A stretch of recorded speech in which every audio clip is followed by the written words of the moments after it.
So I started the show today, at least our question today, about the decision put forth by a committee at the Quebec National Assembly, which would like to see kids under the age of 14 without parental consent banned from social media, from opening a social media account. And I said when we talked about this, and I read a bunch of your texts, there are not many that think this is a bad idea, but there are many who think this should be just a first step or part of a bigger plan, and that includes teaching kids and obviously parents about social media, maybe the parents so they could tell their kids what they have learned. But, you know, when I first read the story, and it's interesting to note, when you see something like a ban, you're thinking, well, that's pretty serious, and they must have a lot of research suggesting this would probably be a good idea. We already know there's going to be a ban on cell phones in schools starting in the fall, but it turns out that's not the case. There are plenty of people who do not think this idea of a ban is a good idea, and that includes researchers and analysts as well, psychologists to some degree. Linda Pagani is a child psychologist, clinical child psychologist, professor at the University of Montreal, and she's on the line. Linda, thanks for being here this afternoon. Thank you for inviting me. Yeah, let me begin by asking the question. As I said, you know, this is not a slam dunk. There are plenty of people out there who study this kind of thing who don't agree that a ban is necessarily a solution here. What do you think? Yeah, well, if you're talking about academics, there are colleagues that are not using neuroscience that are also, we have to look at where they're funded. There's a lot of conflict of interest in this area, just like any other big pharma area. You have to look at, you know, who's giving you this information. I have none of that. I am not someone in any kind of conflict of interest. The neuroscience says it clearly that our brains are changing and that learning is much more difficult today. There's even a flip phone study that came out about 2 weeks ago that was fascinating. It was randomized. They looked at a bunch of young people. They randomized into two groups. One group, they said, we're giving you a flip phone. They cut off all the internet. And on the other one, they just said business as usual. And what they saw was incredible. The levels of depressive symptoms, they diminished so much it was more powerful than antidepressants. It was as powerful as cognitive behavioral psychotherapy. That was fascinating. And the level of attention that improved was also, we're talking levels of, Ritalin levels. This is great.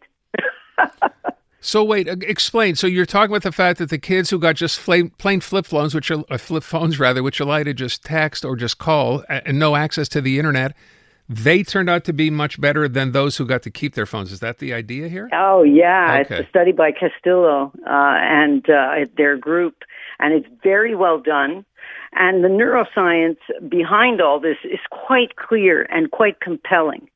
And this, when I say the neuroscience, I'm talking about the people who are there are people who are objectively not funded by, Bell Media or anybody like that are looking at these things, that are looking at them in a much more objective way. And I apologize for mentioning Bell Media, but I'm just trying to make it, I'm trying to make you understand that this is this area of expertise in academics can be as confounding as big pharma. So we have to be very careful. And my position is that we need the economists. There's a report that came out of Paris in January that said that the world economy is facing, and this was before Trump, we're facing serious slowdowns because we are not providing sober people in the workforce after graduation. They are suffering from loneliness and social isolation that they don't even realize. Just like the parents of these young people, they're all drinking the same Kool-Aid here that everybody can't figure it out because there's so much technoference that it's very difficult to see the forest from the trees. So that said, which makes it sound, pretty grim, the way you're describing it, what the solution here of banning these phones, and as I said when I first asked the question, we would not be the first, at least, to come up with the idea. We know Australia, we know France have proposed the same, although for kids a little bit older, 15 and 16. This would just simply be something we'd have to live with, right? We say you can't get on this phone. Could we even pull this off if we wanted to? Oh, I'm really draconian about this. The neuroscience is clear to me. We are destroying our economy. We are destroying potential people's potential, because they're getting addicted to something that we inherently are born this way, where we want to have social contact. It's just that social media is like a sweetener compared to sugar. It's like having a sweetener instead of honey. And what happens is that it's fake and it's virtual. It's not real. Our brains are wired for real social functioning, and this will not change. So how do we pull this off? Well, I think that we need to start with the classrooms. We need to have sober people in the classrooms, from the daycares all the way up to the university classrooms. I gave a talk about a month ago telling, the vice rector that we need to start ourselves discouraging cell phones and all the other techno stuff in class.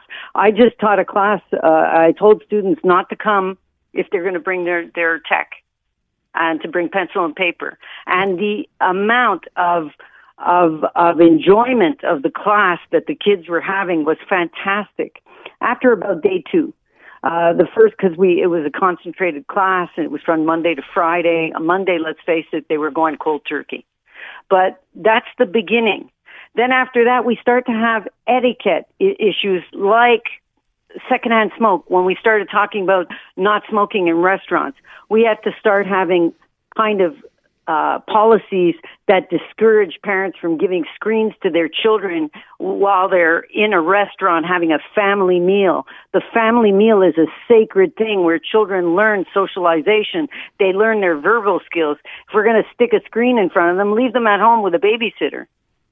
You know, it's funny, the thing you brought up about socialization, how we're born that way. I know that part of this study from this committee that brought up the idea, right, asked kids who would like to do more activities with their parents, and the answer is 100% of the hands went up. That's it. They're all drinking the same Kool-Aid. That's the problem. The parents don't see the problem. Also, these are Gen X parents. Gen X parents are very individualistic. We've reached the peak of individualism. They've misunderstood, or they've confounded what democratic flexible parenting is. It's become permissive parenting. And we've had a whole bunch of other problems that I consider social problems, like rudeness, trolling people, all these things that have come out of all this, this virtual. Life is not a video game. People need to understand that. We need to get back to very down-to-earth human interactions. And if it's not for caring about the social and psychological development of our youth, then worry about the economy, because the people who are hiring these people are not happy. Linda, I have to wrap up. I'm fascinated by your take on this. I just wonder, given this proposal, now remember, it's not a law, rule, or anything yet. You said you think the idea of cell phone bans in schools, which come into effect in the fall, that's a good first step. How much responsibility here do parents have? Parents have the responsibility to try to stop questioning authority. All those people who are trolling these policies, they're not thinking that they're not looking at the larger picture. They're doubting the intelligence of the report. They're doing all kinds of things that, in my opinion, in any court of intelligence that you want to bring me, the science is the science. If you want to discuss science, we'll discuss science. If you want to talk about your feelings and your opinions, we have too much of that in society. We have all kinds of people with an opinion, when really, if you're not qualified to give the opinion, don't give it. You know what I'm trying to say? Yeah. It's because there's just too many people like that. We've created a culture of that. It's gone way too far. You know, they say you can't put the genie back in the bottle. Yeah, we've become a population of big talkers, and we talk right out of our hat. And it makes me very uncomfortable because there are people doing this science, and then those people diminish this science, which really is upsetting. We got to leave it there. Linda, I thank you. I really appreciate the time. I hope we can talk again. Yeah. Bye. Thank you. Take care. Linda Pagani, clinical child psychologist over at the University of Montreal.